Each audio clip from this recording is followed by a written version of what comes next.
Hola a todos, mi nombre es Sebastián Giraldo y en el día de hoy hablaré acerca del paramilitarismo en Colombia. Para ello, desarrollaré el siguiente índice de exposición. Primeramente, hablaré acerca de los antecedentes del paramilitarismo en Colombia. En el segundo punto, hablaré acerca del decreto 3395 de 1965 y la ley 48 de 1968. Igualmente, en la parte número 3, abordaré el tema del Estatuto de Seguridad, que al igual que el decreto y la ley anteriormente mencionada, sirvieron para oficializar estos grupos al margen de la ley. En el punto número 4 hablaré sobre los grupos y bloques paramilitares habidos en nuestro territorio y sus principales cabecillas. Igualmente, en el punto número 5 hablaré sobre la estructura de los grupos paramilitares, cómo estaban organizados y cuáles eran las principales funciones de estos. En el punto número 6 hablaré sobre las convivir. Ya en el punto número 7 desarrollaré la idea sobre los crímenes y violaciones al derecho internacional humanitario cometidos por estos grupos al margen de la ley contra la población colombiana. En el punto número 8 hablaré sobre el proceso de paz surgido a raíz del conflicto entre los paramilitares y el Estado. Y para finalizar, en el punto número 9 hablaré y mencionaré acerca de algunos datos del conflicto que sirven para contextualizar y entrever el contexto.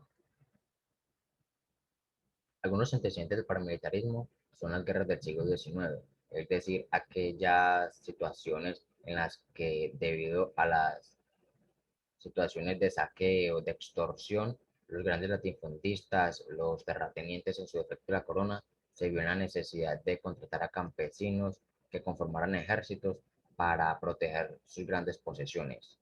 Igualmente, los chulavitas y los pájaros ya en el siglo XX eran agrupaciones políticas conservadoras conformadas a raíz de las revueltas del Bogotazo por parte de los liberales. Estos grupos, chulavitas y pájaros, eran financiados principalmente por conservadores de alta alcurnia. Igualmente, la política anticomunista de Estados Unidos, que ante la expansión del comunismo por parte de la Unión Soviética, ante una venida de uno de los principales comandantes de contrainteligencia estadounidense, eh, criticó y generó la idea de crear en nuestro territorio agrupaciones contraterroristas que evitaran la propagación de la ideología comunista. Igualmente, pues debido al surgimiento de grupos guerrilleros, los campesinos vieron la necesidad de armarse para evitar ser extorsionados y o vacunados. Bajo la idea propuesta por el general estadounidense, se emite el decreto 3395 de 1965 y la ley 48 de 1968. Bajo el decreto 3395 emitido por Guillermo León Valencia, se daba pues la obligación a los ciudadanos de que participaran permanente y obligatoriamente en la defensa de nuestro país. Y en el artículo 25, aquellos que no estaban llamados a prestar el servicio militar, pues eran llamados a colaborar en labores distintas para restablecer el orden. Y bajo la ley 48, emitida por Carlos Lleras Restrepo, se estableció aquel decreto como permanente. Cabe añadir que ambas normativas fueron amparadas por el artículo 67 de la Constitución del 86. El Estatuto de Seguridad fue expedido por Julio César Turbay mediante el decreto 1933 de 1978.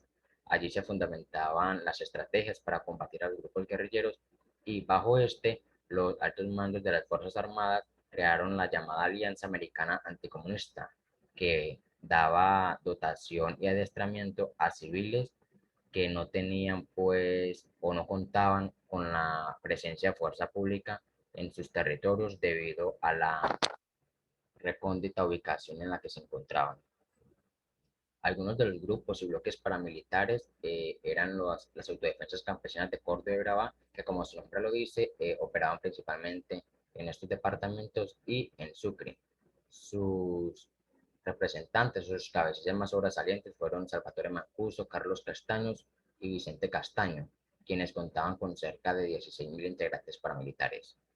Ya las autodefensas campesinas del Magdalena Medio operaban principalmente en este sector del país, en Boyacá, en Antioquia, en Santander, en Cundinamarca, en Cimitarra, en Puerto Boyacá, en Puerto Triunfo, etcétera.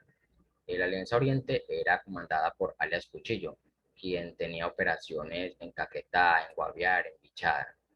Y por último, las estructuras independientes eran comandadas por Arias el Alemán, quien operaba su accionar delincuencial en los departamentos de Chocó y Antioquia con cerca de 1.500 integrantes.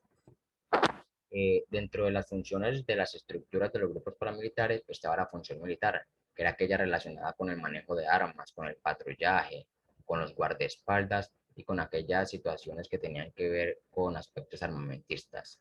En la función logística se implicaba esta, pues, el manejo de operativos, de todo lo que tenía que ver con la cuestión operacional de los grupos al margen de la ley.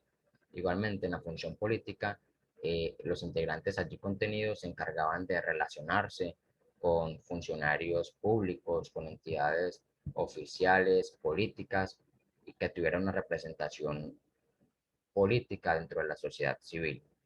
Igualmente, la función financiera era la encargada de manejar los presupuestos, las nóminas y aquello económico que permitía la sobrevivencia de las organizaciones.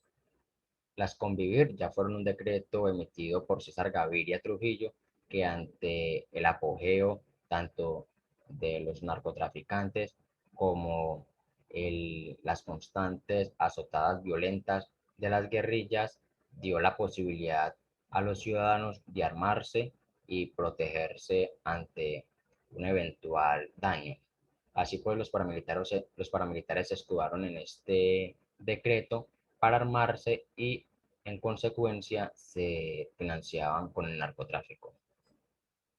Algunos de los crímenes y violaciones al derecho internacional humanitario contienen asesinatos colectivos en los que eran asesinados hasta 40 personas en un solo día.